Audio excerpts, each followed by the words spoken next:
How to fix Rainbow Six Siege crash issues on Windows PC. 1.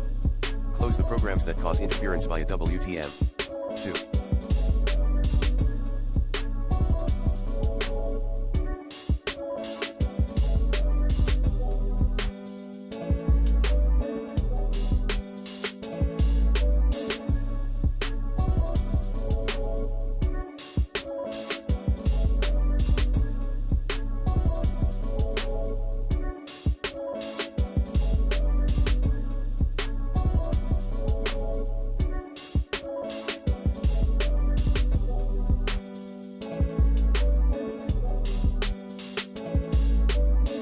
Update your device drivers using the recommended Avast driver updater in this video guide.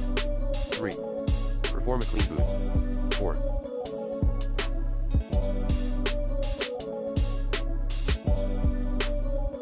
Disable SMT in BIOS.